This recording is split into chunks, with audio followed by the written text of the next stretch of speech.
Hello, I'm Sarah Murray. I'm author of a book called Making an Exit: From the Magnificent to the Macabre, How We Dignify the Dead.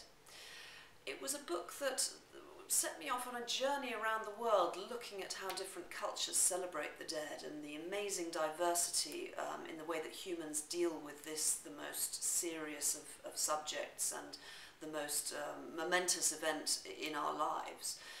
But it was actually inspired by my father. My father died when I started the book, and he made some very interesting decisions around what he wanted to do with his remains. He was a very secular man, and he'd always said, when I'm dead and gone, that body there will have nothing to do with me, it will be organic matter, you should just take it off in a cardboard box or a plastic bag, and that will be that. Well, we said, of course, we'll honour your wishes, but we'd like you to write this down, because he was a very, very popular man, and we were worried that people would wonder why on earth we weren't having a funeral for him. So he wrote a document for us, which we opened after he died, and what was fascinating in that was that while everything as we expected was, you know, his instructions said, take me away in a cardboard box, a plastic bag, I want no funeral, no ceremony, no fuss whatsoever. But the second part of the document fascinated me, because he then requested that we scatter his ashes in a churchyard near to where his two best friends were buried. This to me was fascinating. He was a very secular man, and he said in his document, I'm not requesting the churchyard because I'm religious, but because it's a very, very beautiful place. Absolutely it is. It's a gorgeous little church in southwest England. But the main thing was because also his friends were buried there.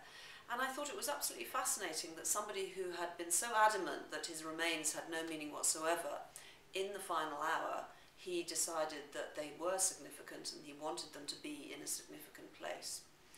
So that really got me thinking that if even my very secular father thought this was an important thing to think about, perhaps I should start thinking about it.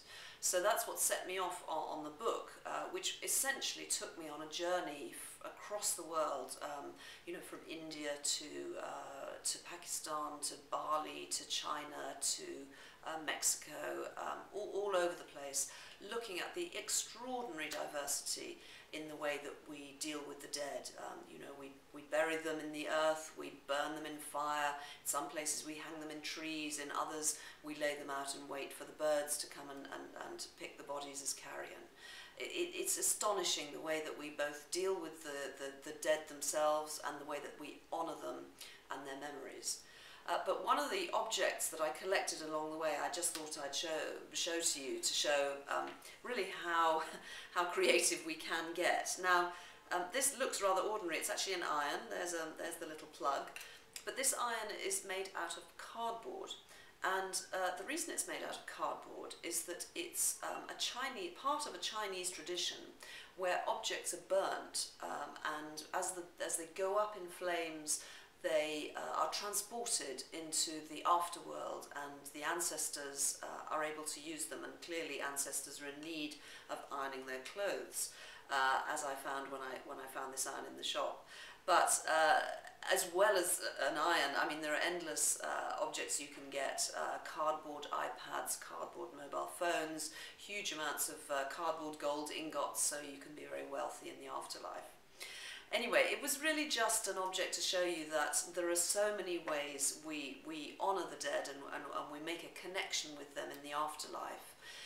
It was something that I found absolutely fascinating in our attitudes to how the dead are treated after, you know, the way they continue as beings in our lives, even after they're dead.